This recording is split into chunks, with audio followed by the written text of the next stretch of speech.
to Faith Fueled, helping you to become the wise divine women that you've been called to be.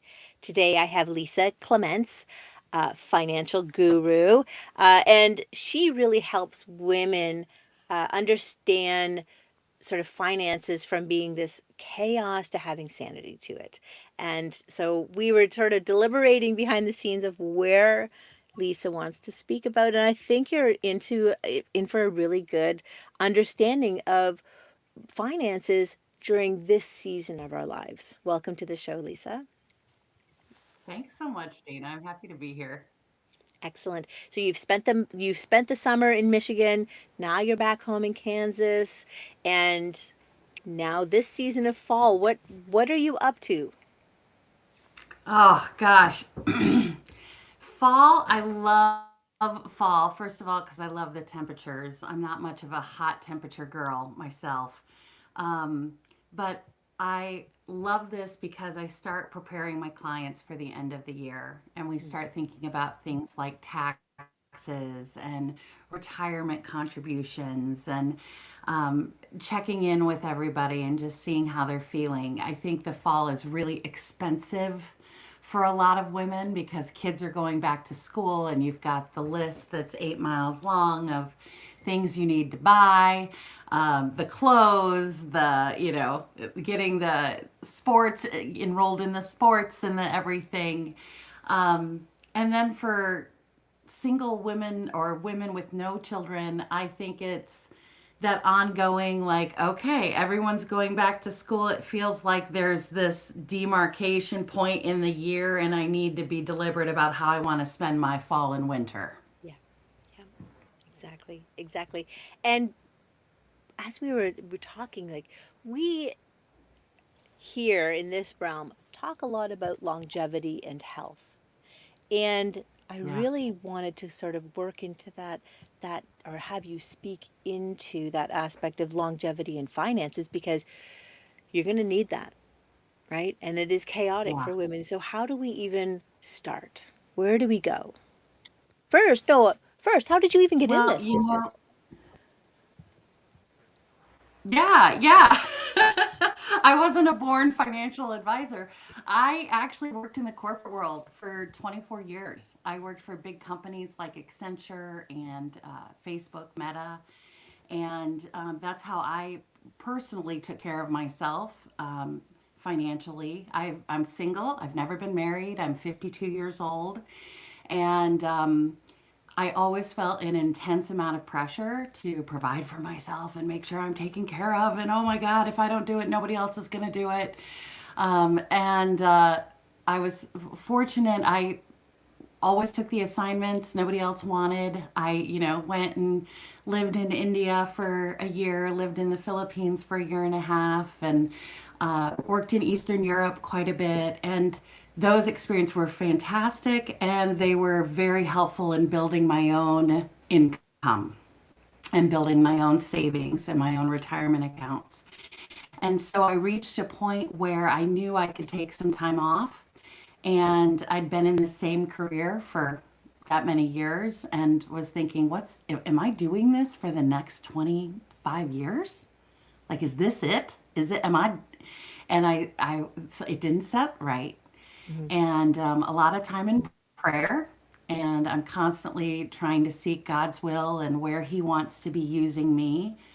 I believe we all have a God-given call on our lives, a Yeah. purpose that He has gifted us with unique gifts, talents, abilities, perspectives, intuition that He specifically can use, and He uses it to bless other people, I believe.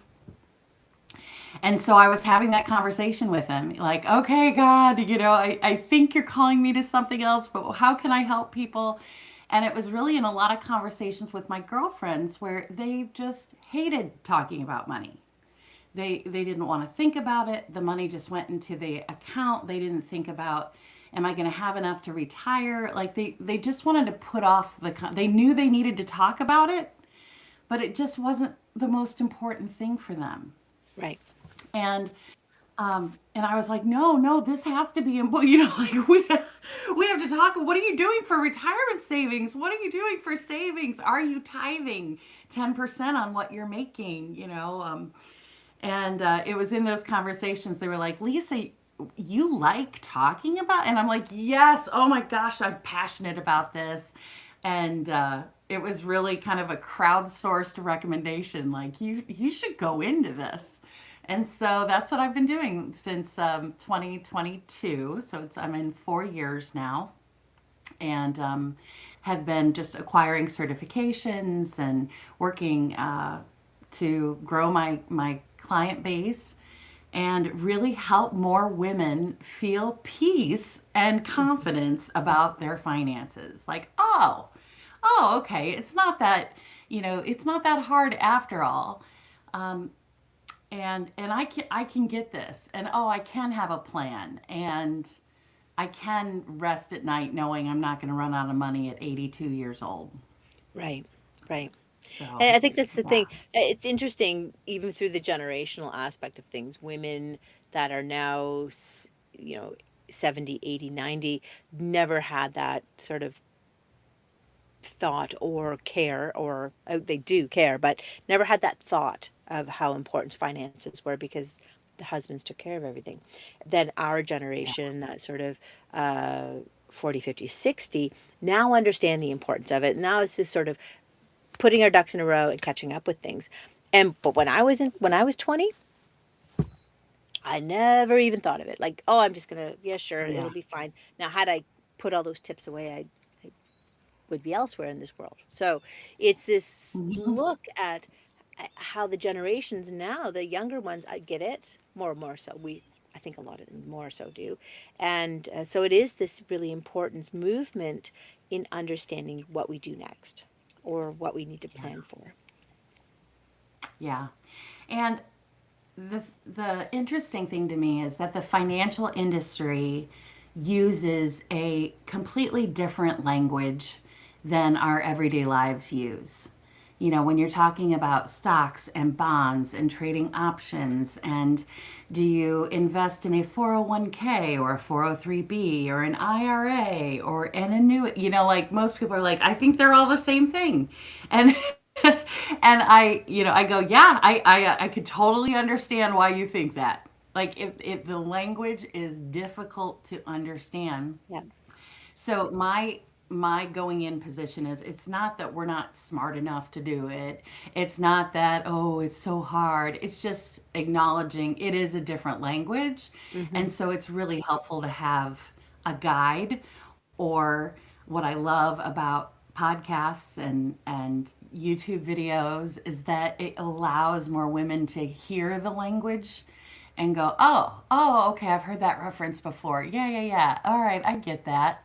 And we have to kind of familiarize ourselves with it. And we can either do it slowly on our own over time with all the resources available, or we can hook up with someone and say, hey, this is what I'm trying to accomplish, or and then kind of expedite that process. So either way Right. works. It's just what speed you want to go at. Excellent. Excellent. So if you're 40, where are we Mm-hmm. going? What's happening? And as we're into this sort of season, 40, 50, 60, where do we need to be? What are we looking at for retirement?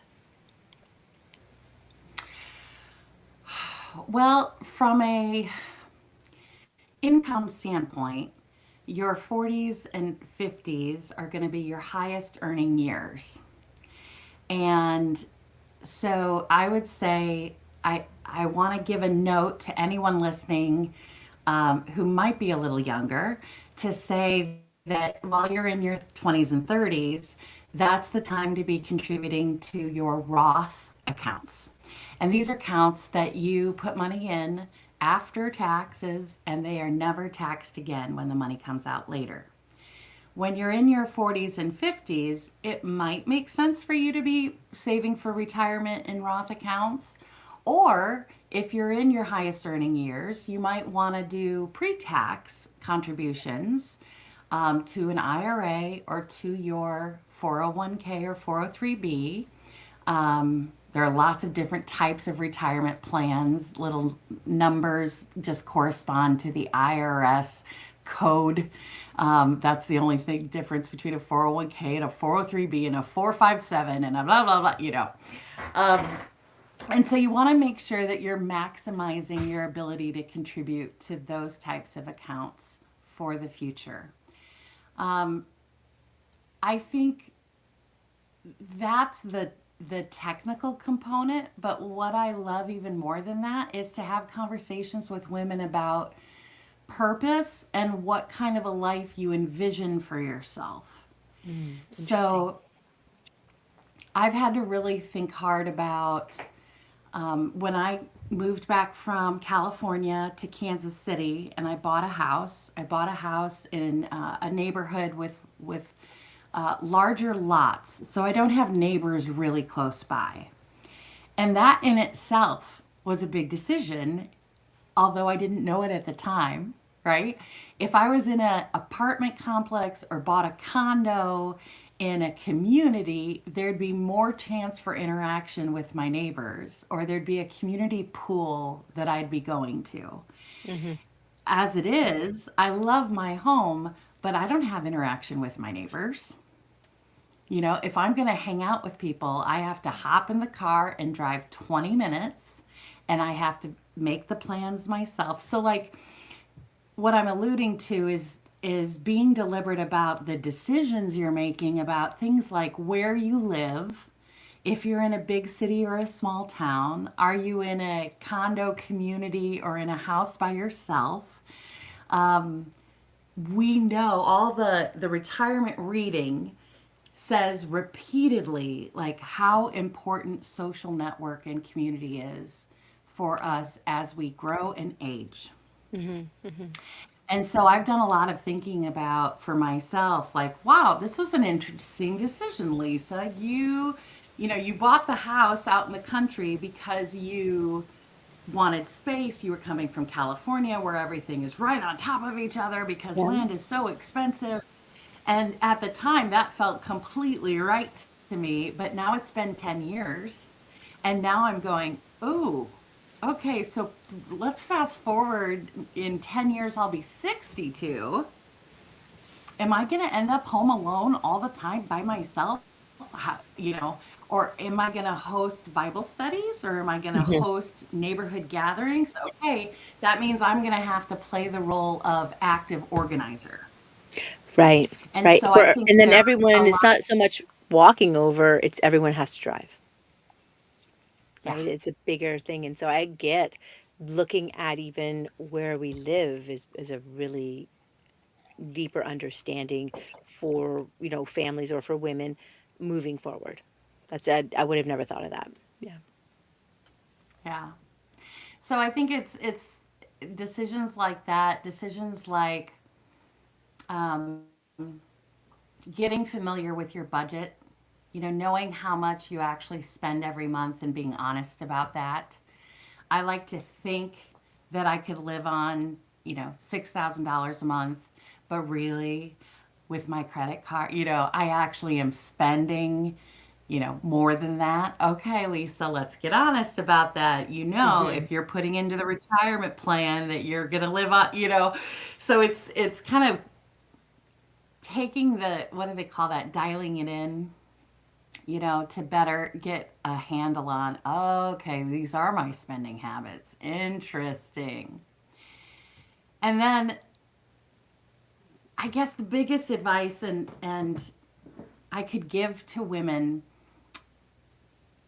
is to put money in its proper position in your life. Like I do money as a career. I work with money. So I'm in, Schwab making trades and thinking about money all day long. But the reality is money is a tool to help you live your life. Right. And and so the bigger question is what's important to you in your life. And I think there are a lot of women who spend a lot of time thinking about self-care We've had a lot thrown at us about, oh, we need to be taking care of ourselves and we need to be learning emotionally, learning spiritually, learning intellectually, la la la, and I think money has often has sat outside that circle of self-care topics. Hmm. And I am very much a fan of, like, whoa, no, money has to be part of your self-care. Yeah. Like balancing your checkbook or looking at your credit card statements or figuring out how much interest you're paying per month on your credit card statement. That is an act of self-care because it's self-education. Right. It's giving you a skill set that will help you in the future. And as I think about money being a tool, again, it has to be put in its place among, the intellectual, emotional, spiritual, physical parts of your life. Right. And if money becomes too much the goal or the object, and I don't submit it like I submit all other parts of my life to God, then it takes on too big of a role. Just like my physical health and my obsessing about weight loss can take on too much brain space. Right. It does. It it's it does become a priority, and when we have this balance, and things have to be balanced, right? That's when we're not rabbit holing about silly about other things that are not in balance. And I love how you've put finances and money into that sort of spoke, right? We've got our wellness, we've got our Yes. mindset, we've got our physical activity, we have our nutrition, but we never think of finances. So I love how you've put that in there. Yeah. And I gotta tell you, my experience, and I don't know that I've done a good enough job of shouting this off the rooftops, but my experience is that people that I've worked with who have prioritized giving, generosity, the Malachi 3:10 principles where God Hmm. says, bring the whole tithe into the storehouse and see if I won't pour out the blessings of heaven upon you. Hmm. And even it's the only time in the Bible when God says, test me in this and see if I won't. And a lot of people Right. shy away from that, I think, because we've been warned about the prosperity gospel.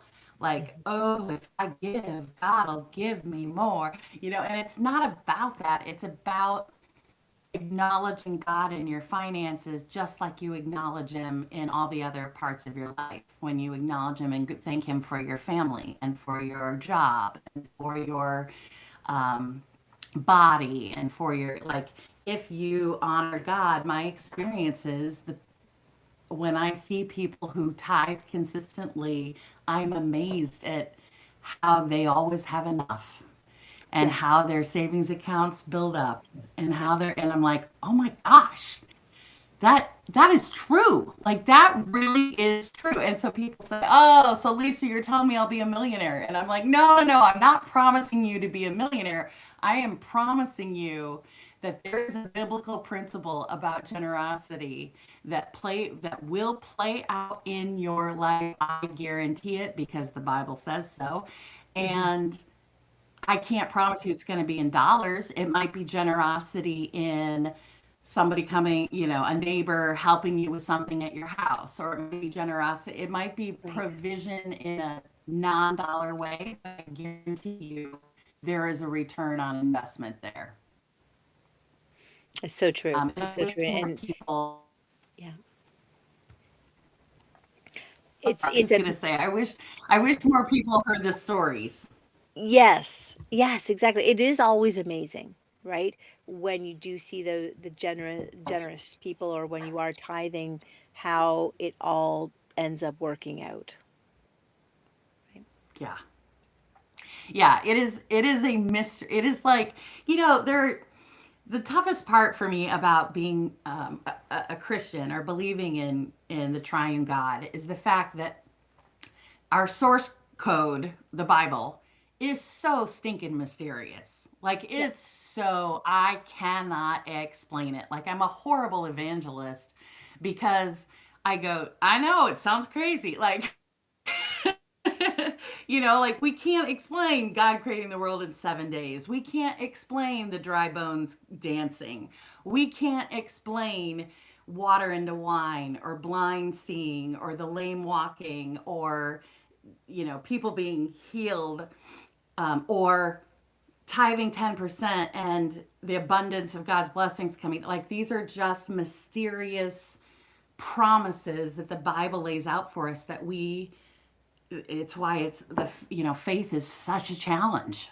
Yeah. But they're tried and true principles. There are saints that have gone before us and saints that'll come after us that'll continue to be like, no, it works. I swear, try it. You know? It's so true. I love that. I love that that you brought that up, and it is so important, right? And it is creating a sense of belonging and a sense of community, and there's so many other benefits to it, not just uh, having the opportunity to pour into something as well. So Yeah. Yeah. I'm with you there. amazing. Sorry, was that a little preachy? I didn't mean to be preachy. No, no, gosh, never, never, never, never. No, no, no, no. I think we don't talk about it enough, right?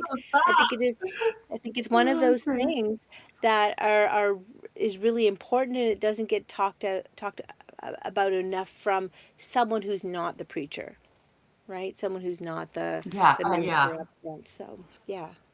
No. I'm good. I Okay. love it. Thank you. I think it's amazing. So Malachi 3. So the the aspect of giving and receive, I mean, it is also opening up that philosophy or that statement of when you give you receive, so you're always leaving yourself open to God's promises, right? So if Hmm. it's not, if you in and even so much if you don't have the money to tithe, it's the community work that becomes important as well. It's always this giving of yourself, the tithing, yes, and perhaps time as well in those different communities or in those different church situations, so that you are then leaving yourself the room to receive, right? Yes. Yeah, that's great. That's great. Absolutely. So, why do you think that women find finances so hard?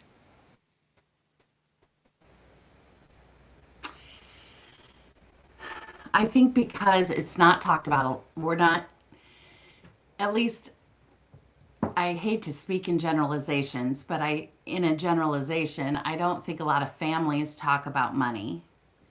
I don't think, like, I had no sense of what my dad earned or what my mom earned while I was growing up. I Hmm. just knew that there was food on the table and that when I needed clothes for school, we went and shopped and bought them. I only knew how my family did based on our house and our cars.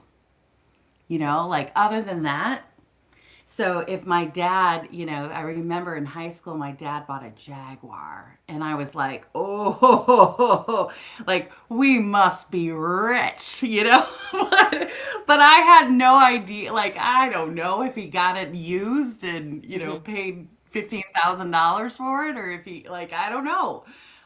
And so I think a lot of women just aren't exposed to the language, like Right. so much so that we don't. I don't know how much or I don't know that young people coming up, young women, know how much a refrigerator is versus how much a used car is versus a new car, or talk about financing. What's the difference between buying used and paying a higher interest rate versus buying a new car and paying 0% interest for 5 years if they have some kind of incentive going. Right. Um, we don't talk about, well, the family vacation we just took, cost us $4,000. Kids, I Hmm. want you to know.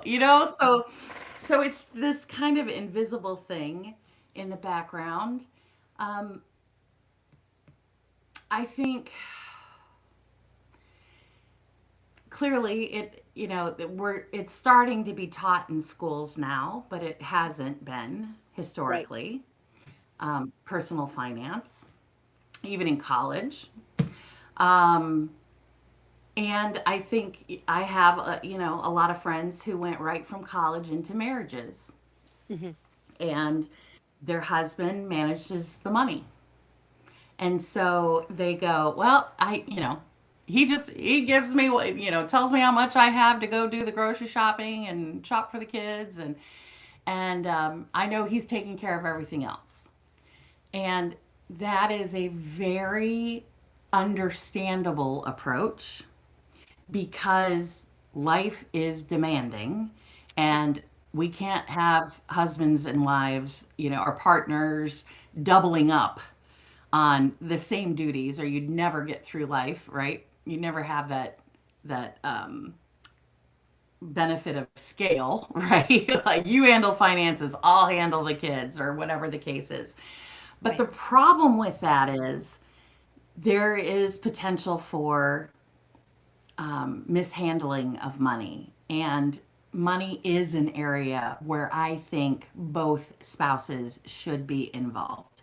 Money is an area where if you're single, I think you should have an outside advisor because there are mistakes that can be made. They're in a relationship. I have a former client whose husband was hiding money, who was telling her what he made, and it was actually a third less than what he really made. And he was siphoning money off. And so there's a greater chance for abuse or being taken advantage of if you're not involved in the money.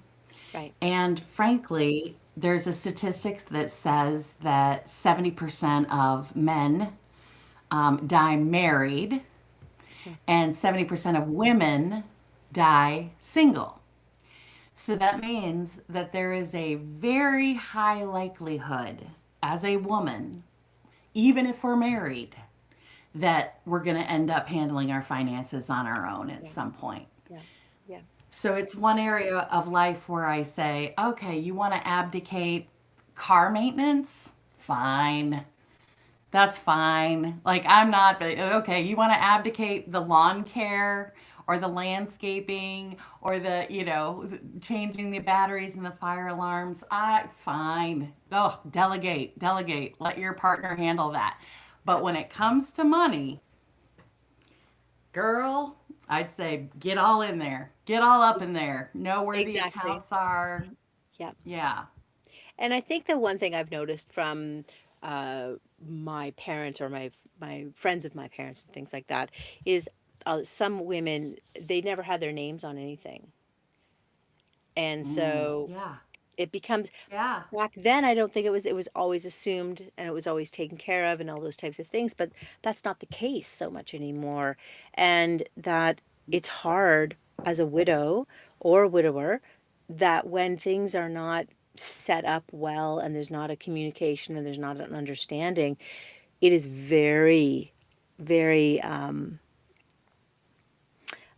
upsetting trying to figure all that out, right? When you're not involved in the Yes. finances from the first place. So, Yes. yeah. Yes. And I have had a couple clients where when the husband passes, um, their first inkling is to, well, I want to pull it all out of the market. I want to put it all in a safe place. I want to, and it's like, I totally understand that. You're going through a Mhm. massive Mhm. transition that is filled with self doubt and questioning and what's next, the unknown. And so a lot of I see women want to take control then, but if we act too fast, if we don't, like that's the worst time of your life to make big financial decisions is right after you've lost your spouse. Right. Um, and so yeah, so I couldn't agree with you more. Yeah, it's interesting. It's so tell me a little bit more about trying to get our heads wrapped around how we want to live in 10 years or 20 years. And how are we supposed to prepare for that? Yeah, yeah. Um,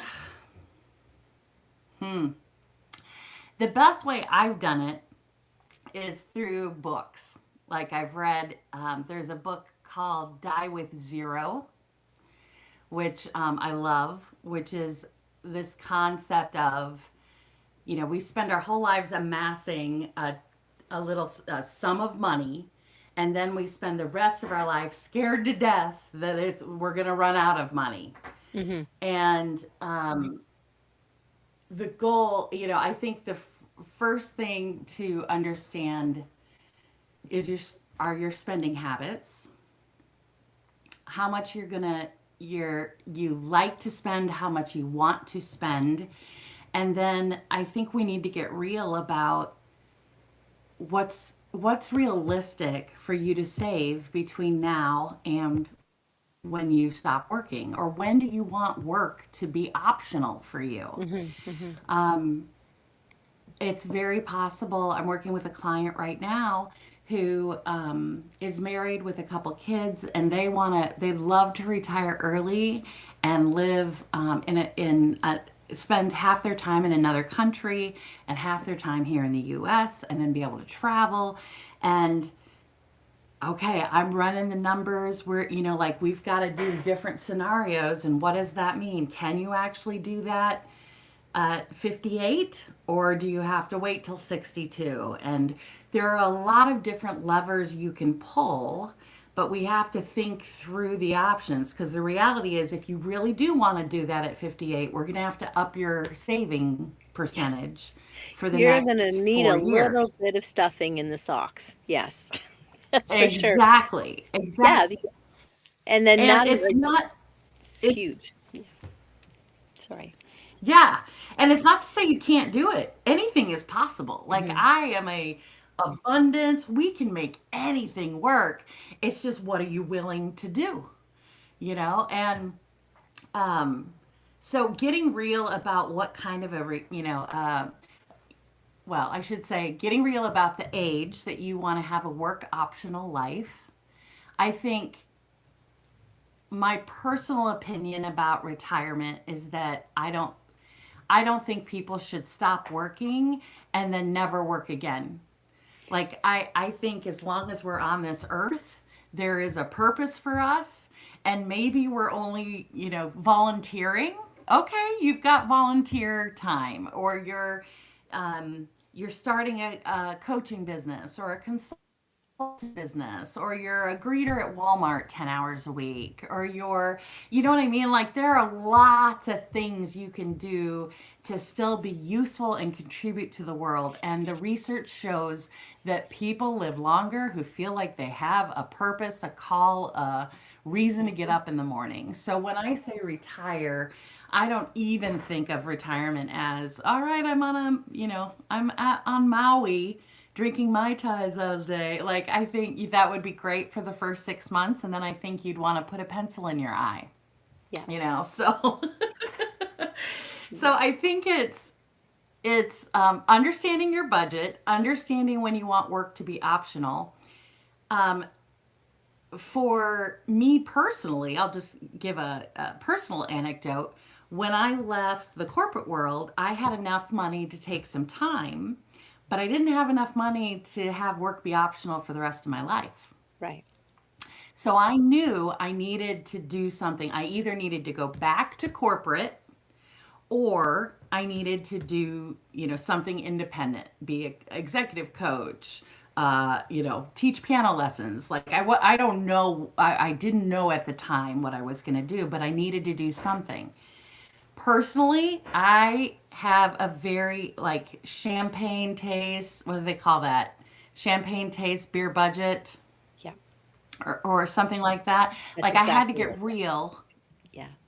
about what kind of, like, I want to travel, but I want to travel internationally. Okay, Lisa, you can do that, but that's a more expensive retirement than I'm going to rent an RV and drive around the United States. So, what choosing what I was going to do had to be something that would give me an opportunity to build something of value, like a book of business. Right. And typically, the only way to build wealth, significant wealth, is either to be working at one of the big, big companies with stock programs or business ownership. And so that's when I was like, okay, I know I want to own a business. What kind of business? Ugh. And that's when you can reference back to the beginning of our conversation, went through that process of figuring out what that business would be. Hmm. But part of that was just being real about what I would like to have happen in, the next 25, 40 to 40 years of my life. I think that's great. I think it is a really good expectation for us to sit back and decide what that sort of looks like and have those open discussions with your husbands or wives and really try and be detailed about it, expectations, and even being realistic of what the actual costs of living are. And then you have to work your way backwards, right? Yeah. One of my favorite questions is, okay, let's fast forward. You're retired. Describe the perfect day. What's the perfect day? Like, tell me, what time are you waking up? Are you waking up with an alarm? Or are you just waking up naturally? Do you have a pet?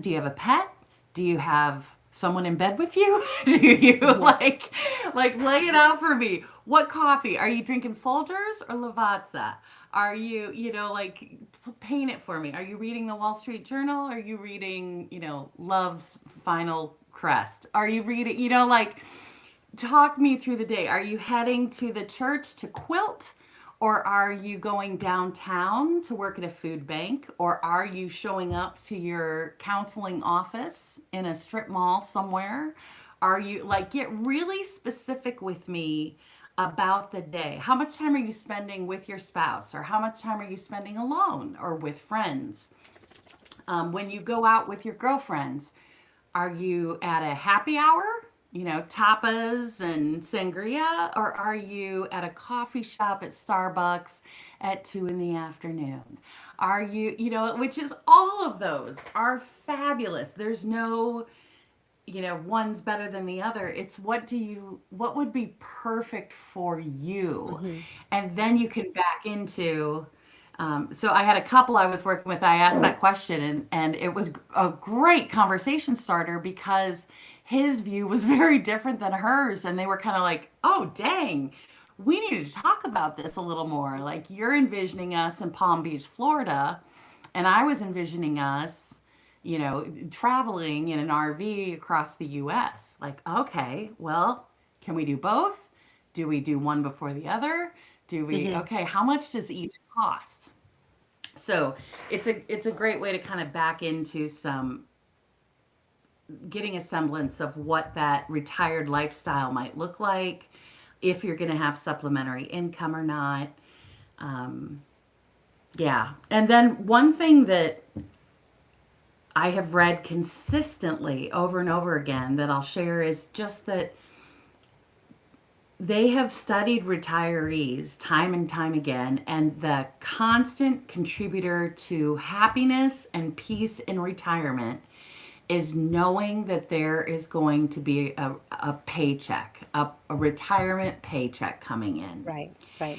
And so that would be one of my biggest, you know, encouragements for people to actually work with somebody, because you can set your money up such that you get this recurring payment every month. You know where the money's coming from. You know how much it's going to be, and you can either do that with your advisor. You can do that through an annuity. You can do that through a variety of different ways.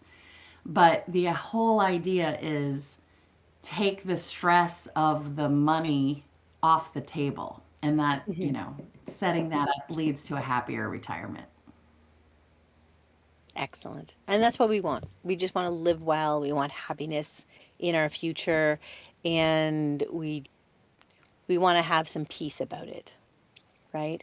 Because Yeah. it can be very frustrating and very, you know, saddening sometimes, I suppose, to a good old reality check. So, where can people find you? Where can they connect and help get them to help you in this journey of finances? Yeah. My company name is Clear Springs Wealth because I like the idea of our money being a spring, like it's Mm-hmm. ever coming out clean and fresh. Yeah. And so I'm on TikTok and Instagram and Facebook at Clear Springs Wealth. And you can email, that's my website, clearspringswealth.com. And you can always email me at Lisa, Lisa, at clearspringswealth.com. Awesome. So yeah, I love coming alongside of and working with women and giving them, helping them that peace, that control, and yeah, a sense for what's coming in their future. Excellent. What is a word of wisdom that you've really held true to, like you really held to?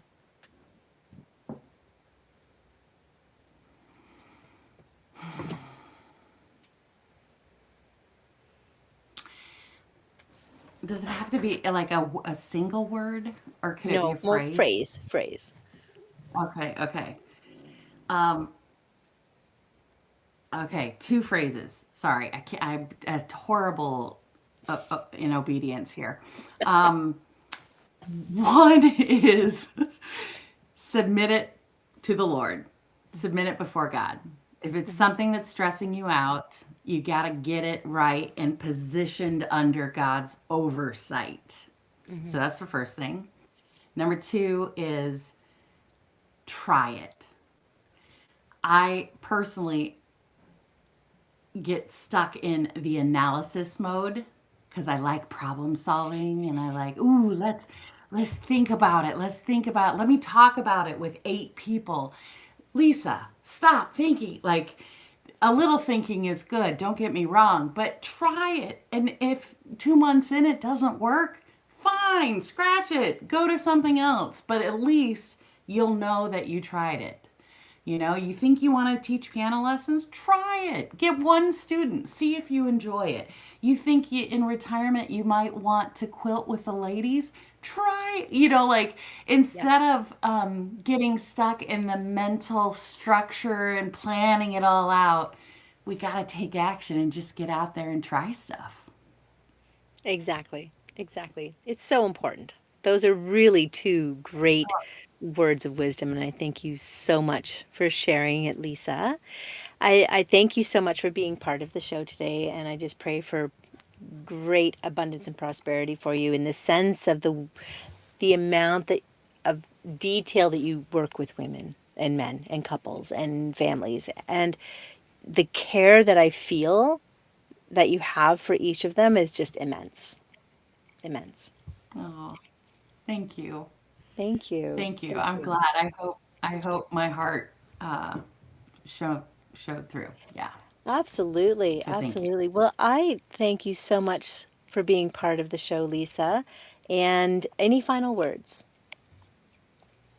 No, thank you. Keep doing what you're doing. We need more guidance and divine wisdom out there for everyone. So thank you for contributing Thank, that to the world. thank you. Well, thank you everyone for being part of the show today. All of Lisa's information will be in the show notes. Again, Clear Springs wealth.com. You'll be able to reach out with her, and I think that you would have a great pool of information from her as well. And thank you so much for being part of the show. I hope some of the wisdom today helps you go from fed up to faith fueled, helping you to become the wise divine women that you've been called to be.